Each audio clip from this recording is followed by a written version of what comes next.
శుభం వ్యాధు శ్రీ గురుభ్యో నమః. మీనరాశి వారికి డిసెంబర్ 15వ తారీఖు నుండి 31వ తారీఖు వరకు ఏ విధంగా ఉన్న విషయాన్ని మనం ఇప్పుడు విశేషం తెలుసుకోవడం ప్రయత్నం చేద్దాం.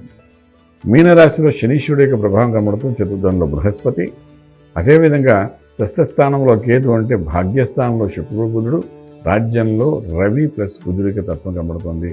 అదేవిధంగా వ్యయంలో రాహు కనిపిస్తుంది. ఎప్పుడో మనం అప్లై చేసిన గవర్నమెంట్ ఉద్యోగం కోసం గట్టి ప్రయత్నాలు చేసి 15 రోజుల్లో ప్యాప్ ఫైల్ అన్ని కొంత మూవ్ అవడానికి అవకాశం ఉంటుంది. ఖర్చు పెట్టండి పని అవ్వదు. సో ఖర్చు పెట్టి చేస్తే కొంతవరకు మూవ్ అవుతుంది. ఏదైనా పెద్ద కాంట్రాక్టర్ మనకు కావాలి వ్యాపారం అనుకుంటే గవర్నమెంట్ కాంట్రాక్ట్ కానీ ప్రైవేట్ కాంట్రాక్ట్ కానీ దానికి చేయవలసిన ప్రక్రియలన్నీ చేసుకోగలిగితే ఈ 15 రోజుల్లో ఒక మూమెంట్ వచ్చే అవకాశాలు అయితే కనబడతాయి. అలాగే కోర్టు వ్యవహారాలకు వచ్చినప్పుడు అవుట్ ఆఫ్ కోర్టు సెటిల్మెంట్స్కి ఒక అడ్జస్ట్మెంట్ అవ్వడానికి, ఒక అండర్స్టాండింగ్ మీడియేటర్ ద్వారా కొన్ని సెటిల్మెంట్ చేయాలనుకుంటే చేయడానికి అవకాశాలు 15 రోజులు చాలా బాగున్నాయి చెప్పగలుగుతాము. అలాగే ఇంపోర్ట్ ఎక్స్పోర్ట్ వ్యాపారాలు కొంచెం న్యూట్రల్గా కనబడుతున్నాయి. విదేశాలకు వెళ్ళి చదువుకోవాలనుకున్న విద్యార్థులకు మాత్రం ఏమాత్రం అవకాశాలు తక్కువగా ఉన్నాయి. విదేశాల్లో చదువుకుంటున్న విద్యార్థులు ఉద్యోగరీత్యా చేసే ప్రయత్నాల్లో కొంత సఫలీకరమైన అవకాశం కలుగుతుంది. రవి రాజ్యంలో కుజుడు రాజ్యంలో ఉన్నాయి కాబట్టి కొంతవరకు ఉద్యోగరీత్యా ఫలితం అనేది కనబడుతుంది.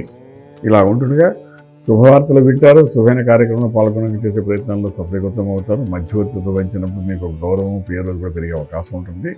ఇది శనీశ్వరుడు యొక్క ప్రభావం వల్ల కొంచెం ఒత్తిళ్ళు, దాంతోపాటు పూర్వాశ్రమంలో మనం చేసిన అప్పులకు సంబంధించిన కొన్ని ఒత్తులు, అలాగే హౌసింగ్ లోన్స్ ఇలాంటి లోన్స్ తీసుకున్న దానికి సంబంధించిన కొన్ని ఒత్తులు అయితే మీద ఉంటాయి. దాన్ని ఎలాగైనా మీరు అనుభవించక తప్పదు. 12 రాహు వలన ఏంటంటే కొంతవరకు ధనం కూడా నష్టపోయే అవకాశం 15 రోజుల్లో బాగానే కనిపిస్తుంది.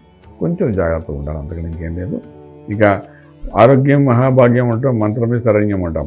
సో ఈ విధంగా మనం తీసుకున్నప్పుడు ఆరోగ్యరీత్యా సూత్రాలలో మన శివునికి అభిషేకం చేయడం చాలా ప్రాశస్త్యం వహిస్తుంది. కాబట్టి ఈ యొక్క 15 రోజులు కనీసం ఒక 4 సార్లు అయినా సరే శివునికి దేవాలయానికి వెళ్ళి అభిషేకం చేసుకోవడం కానీ, లేకపోతే ఇంట్లో కానీ అభిషేకం చేసుకుని ఆ తీర్థాన్ని తీసుకోవడం ప్రయత్నం చేయగలిగితే ఒకటి ఆరోగ్యం, రెండవది ఐశ్వర్యము. ఇవి రెండింటికి సంబంధించి కొన్ని దోషాలన్నీ నివృత్తి అవుతాయి. డెఫినెట్గా దాని ఫలితంగా మనకేంటంటే రాజమార్గంలో రాజ్యం పొందగలుగుతారు. శుభం వ్యాధి.